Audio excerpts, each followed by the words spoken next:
In 1974, philosopher Thomas Nagel asked, "What is it like to be a bat?" The purpose of Nagel's question was to highlight the subjective nature or quality of consciousness. As Nagel argued, an organism has conscious mental states if and only if there is something that it is like to be that organism. Something it is like for the organism. Nagel's comments implicitly address the concept of qualia, or the what it is like aspect of subjective experience. Philosopher Edmund Wright notes that qualia applies generally to all the sensory experiences across the differing sense modalities, that is, all the sense fields, and not to perceived items. As philosopher Amy Kind clarifies, qualia are often referred to as the phenomenal properties of experience, and experiences that have qualia are referred to as being phenomenally conscious. So, qualia refer to the feel or texture of some sort of experience across any and all sense modalities, rather than the objects of that experience. Moreover, qualia relate to a specific individual's experience. In considering qualia related to grief, for example, the pertinent question is not so much what is grief, or even what is it like to experience grief, but what is it like for a particular person to experience grief at a particular time. Notably, this final question will involve at least cursory answers to the earlier ones. What then is qualia's relation to film? It can certainly involve the spectator's experience of film in certain ways, as I will touch on later. However, here I am primarily interested in how the art form of film can use its expressive capacities to convey what it is like for a character to have a particular kind of experience. While, in the spirit of Nagel's formulation, I would like to consider how a film might answer the question of what it is like for a character to be a bat, I couldn't quite find the right example. So instead, let's consider how a film might answer an adjacent question. What is it like to be a seagull? In the 1973 film Jonathan Livingston's Seagull, directed by Hall Bartlett and adapted from Richard Bach's novella of the same name, we follow the eponymous seagull as he is banished from his flock for behaving with concerning individuality, namely by trying to fly at ever greater speeds, never before seen by the other members of the flock to which he belonged. The film follows Jonathan on his personal odyssey of self-discovery, far from his home flock and out into the reaches of the world. The film's virtuosic cinematography and editing, filming the movements of real-life seagulls to construct the story, helps to offset some of its more dated and hackneyed elements, such as its particular use of voiceover and occasional labours in narrative development. We see seagulls swooping and soaring in close-up, and cast as specks across the endless hues of sunset skies and floating mounds of large fluffy clouds. However, we also get occasional point-of-view shots from Jonathan's perspective, trying to convey the speed and agility with which he slices through the coastal air. The camera's movement in such point-of-view shots aspire to convey something of what it is like to be, if not any seagull, certainly Jonathan. That is, in the use of the camera, from Jonathan's perspective, the film looks to give us, the spectators, a first-person look at how as he flies through the air. Interestingly enough, though, this aspect of the film's cinematography is one that is noticeably cinematic. It takes spectators somewhat out of the film, so the poetic long shots and close-ups that allows us to get a better sense of Jonathan and the other seagulls might serve to tell us more of what it is like for them to experience the world. Understanding, of course, that this still requires some imagination on the part of the spectator. Though maybe we shouldn't really expect a film to be able to tell us what it is like to be an animal. even a semi-anthropomorphized one like Jonathan. Maybe films can use certain techniques, like point-of-view shots, to tell us what it is like for particular characters to experience their world. However, despite point-of-view shots often being seen as the gold standard of representing the experience of characters, some scholars have expressed skepticism that they can accomplish even that. Philosopher Gregory Curry suggests that what is depicted on screen is depicted as belonging to the world and not to experience of the world. Curry uses the point-of-view shot to illustrate this point. The images we count as point of view show us what the character's visual experience is of, and what a visual experience is of is part of the world that we experience. Curry argues that what is depicted in a film image, if it depicts anything, is always some aspect of the world, and never any aspect of experience of the world. In Curry's view, point-of-view shots merely show the world of the work from the perspective of the character, and in showing the world they do not show the experience of that world.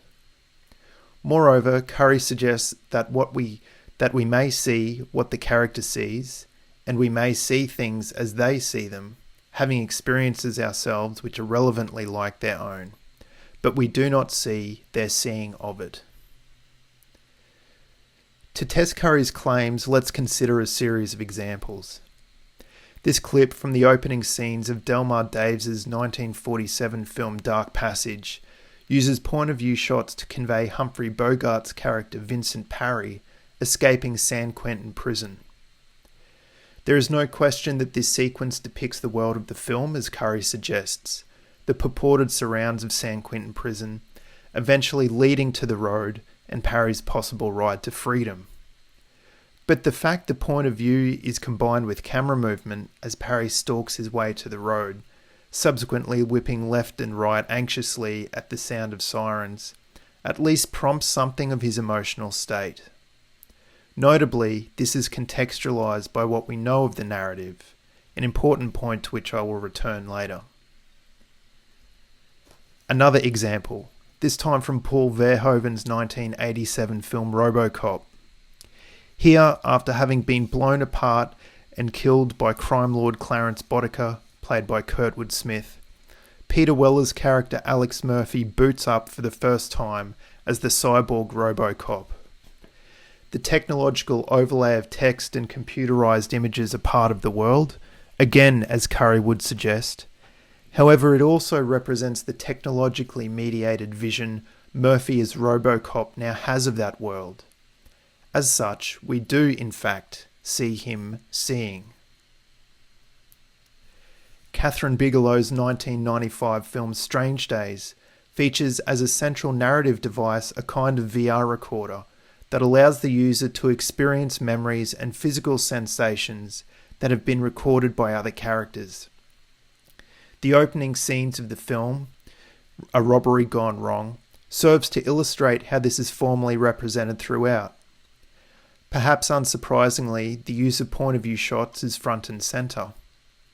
At other moments, though, we also get a kind of merging of vision, as the user's vision of the world is subsumed by the recorded vision they begin to experience, or the recording finishes and they merge their vision with that of their world. These particular moments serve to reinforce how the film shows spectators not just characters seeing and experiencing in a way similar to the earlier examples, but also characters experiencing and seeing as other characters experiencing and seeing. In the context of the film's narrative, the representation of the subjective experience of certain characters is, at various points in Strange Days, multi-layered. In quite a different film, Spike Jonze's 1999 Being John Malkovich, this final point is also important. In the film, we follow several characters who, through a portal found in an office on floor 7.5 in the Merton Flemmer building, characters are able to enjoy 15 minutes inside the mind of actor John Malkovich before being ejected and dumped through the air, landing beside the New Jersey Turnpike. While the characters might get to experience something of what it is like to be John Malkovich, at most spectators get to see characters experiencing the world in the guise of John Malkovich. We are often at an additional step of remove. While the same technique is being used in each example, there are notable differences that are informed by the narrative and themes of each film. In a moment, I will suggest that other elements of a film style can be used expressively to convey the phenomenal features of a character's experience. But if this is the case, then what makes a point of view shot notable? Curry locates the peculiar contribution of a point of view shot not so much in terms of how the world of a work is represented, but rather that the world is unequivocally represented from the perspective of a character. He argues that what is distinctive about point of view shots is not what they show, but what is communicated by the act of presenting them to an audience. By seeing the shot in a certain relation to other shots and in the context of the narrative's development so far, I understand that I am to imagine that what is depicted is what is seen by the character, and seen by the character pretty much as it is depicted. I understand Curry to mean that a point of view shot is not distinctive because it shows the world. After all, on Curry's account, all kinds of shots show the world of the film, because that is all a shot can do. Rather, a point of view shot is distinctive in Curry's view because it prompts a spectator to imagine that what is depicted in a point of view shot is only of the world from the perspective of a character, more or less as represented. However, is this really all a point of view shot can do? In Contagion, we follow the progress of a highly contagious disease as it spreads across the world. Patient Zero, Beth Emhoff, played by Gwyneth Paltrow, has returned to Minneapolis from Hong Kong, stopping in Chicago on the way to engage in an adulterous tryst.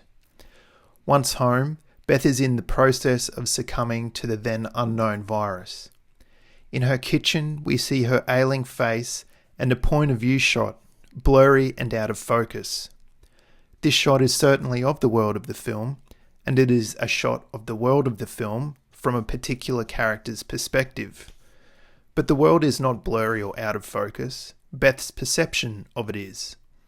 So, in this particular moment, it would seem the point of view shot is not only of the world, but clearly of a character's experience of it too. Another example. In The Diving Bell and the Butterfly, spectators are aligned for much of the film through point of view shots, with Jean-Dominique Bauby, a former editor of French Elle magazine, played by Mathieu Almeric, who suffered a debilitating stroke, the main effect of which is locked-in syndrome. Jean-Dominique is able to understand what people say to him, but cannot move or express himself except through a system of blinks developed with his speech therapist. Again, we see various moments of shifting focus and other visual flourishes that indicate not just shots of the world from the perspective of a particular character, but also what it is like for Jean-Dominique to experience the world. As Jane Stadler articulates, the film's reliance on point of view shots engages the film audience ethically, perceptually, affectively, and cognitively in perspective sharing, thereby communicating a compassionate vision of how Bobby sees the world and how he is seen by others. The range of aesthetic techniques allows subjective, experiential immersion, as well as more reflective distance. In light of these examples, I suggest that the relation between form and content, as contextualized by a film's narrative, allows films to represent a character's experience of the world. As Edward Brannigan notes, a point of view shot is subjective because we see space from the character's point in space. Since we are witnessing what a particular person sees in a point of view shot, it is an easy step to represent how that person sees an object. Curry is correct to note that what we see in a point of view shot is a representation of the world of the film from the perspective of a particular character. However, the myriad ways that can be artistically realised illustrates how such a shot is both of the world and of the character's experience of the world.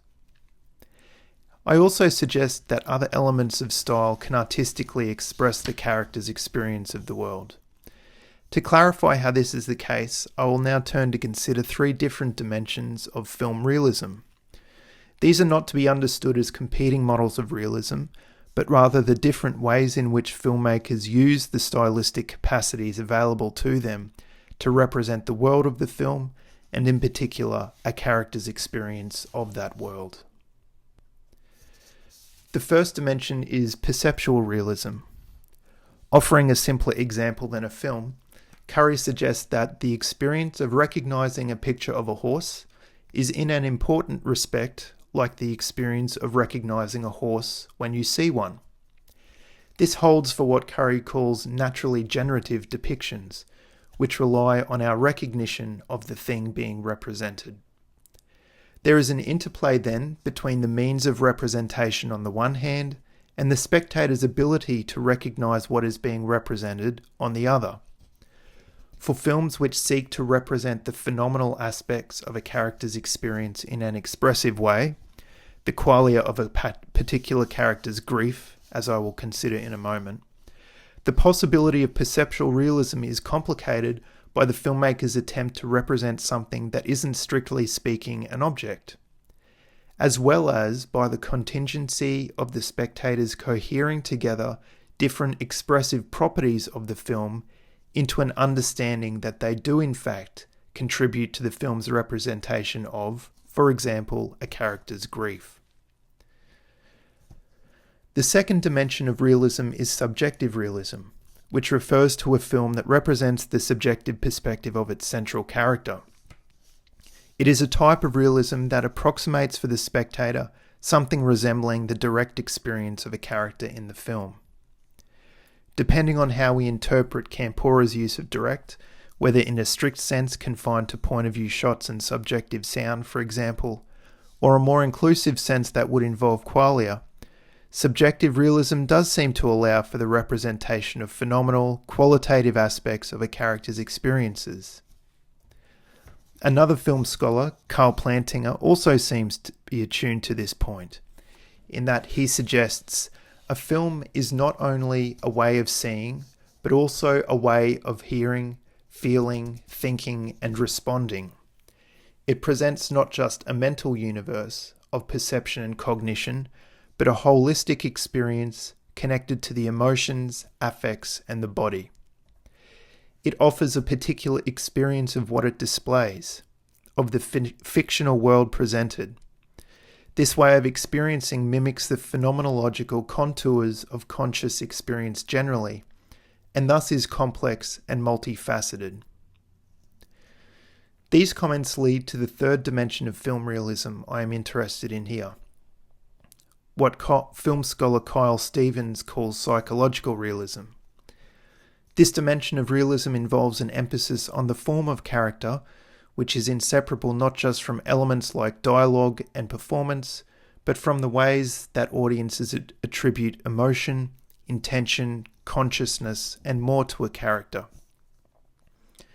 Stevens suggests we understand psychological realism as a host of styles that makes available the attribution of minds, a means of thinking about perceived or imagined psychological objects, those feelings, thoughts, desires, etc. that only ever exist or existed in spectators' minds. It is about our familiarity with and our estrangement from kinds of relations. I will leave aside the question of spectatorship and will instead adapt Stevens' definition here to consider the notion that the attributed minds of characters are manifested not just through the bodily work of cinematic performance, but can extend in representational aspects that stylistically mediate such performance to spectators as well.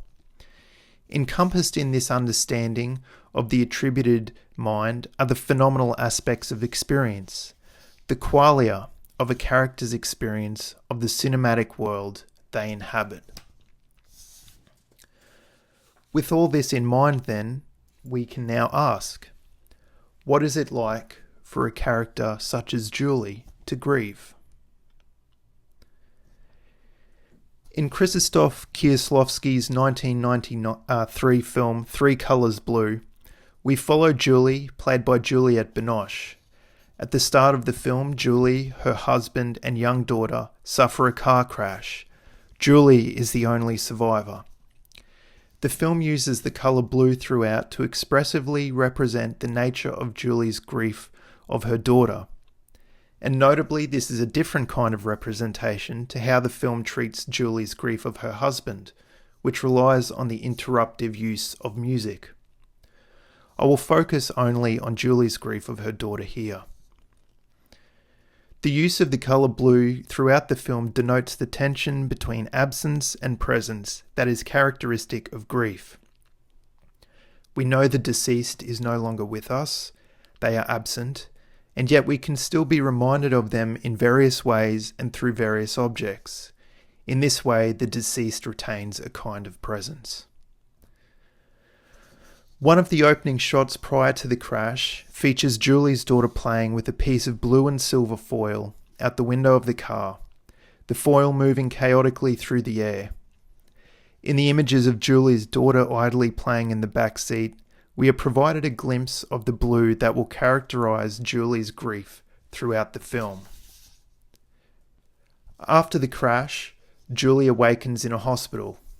An extreme close-up of her eye reflects the doctors standing over her, and he informs her of her husband and daughter's death in the crash. Spectators see the anguish at the mention of her daughter break across Julie's face. She is provided a small handheld TV to watch her husband, a renowned composer, and daughter's state funeral.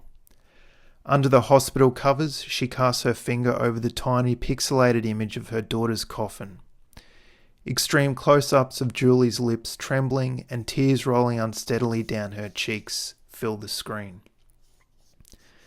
The sequence of close-ups establishes Julie's subjectivity and her presence in the world of the film. Through external shots, though with an artful quasi-point-of-view shot to begin the scene, spectators experience the world in terms of Julie's experience, her emotional tenor, and her reactions. Her subjectivity therefore mediates the spectator's experience of the world of the film. We comprehend and understand them in terms of their significance to Julie. Blue is used in different ways throughout the film, varying from a permeating omnipresent quality, immersing Julie in her environment, to highlighting specific objects and blue light itself. When Julie moves into her new apartment, she brings one blue object with her, a chandelier that hung in her daughter's room, the blue room. The placement of the chandelier in the foreground of the frame and Julie's positioning behind it amplifies the chandelier's importance as a site of memory and meaning. Julie reaching out to touch the chandelier does not just recall that same instinctual gesture she made while lying in the hospital bed after the crash, reasserting Julie's longing for her daughter, but also establishes the felt and experiential quality of grief.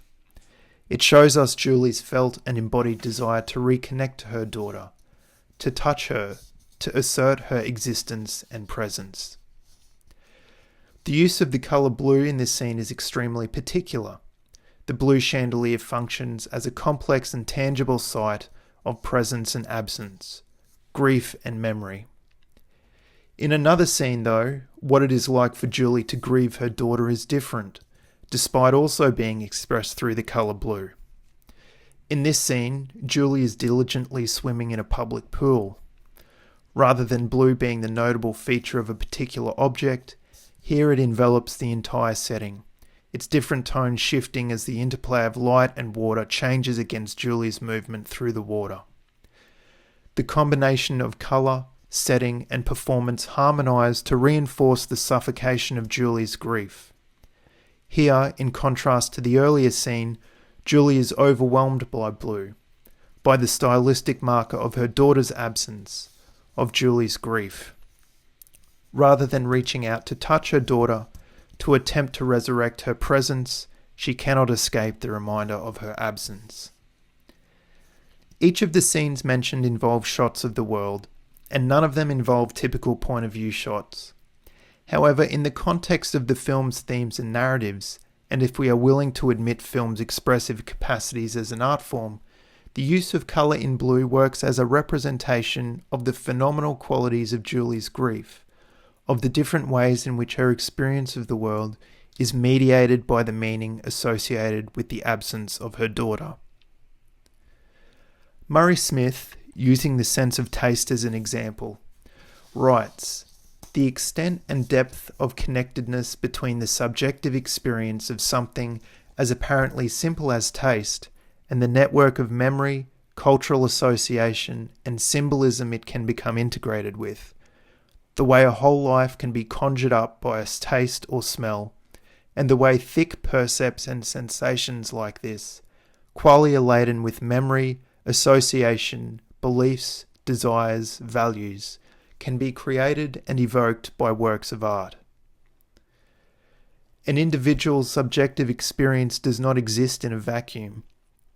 It is informed by the multitudes of experiences that have gone before, and by one's beliefs, attitudes, and histories.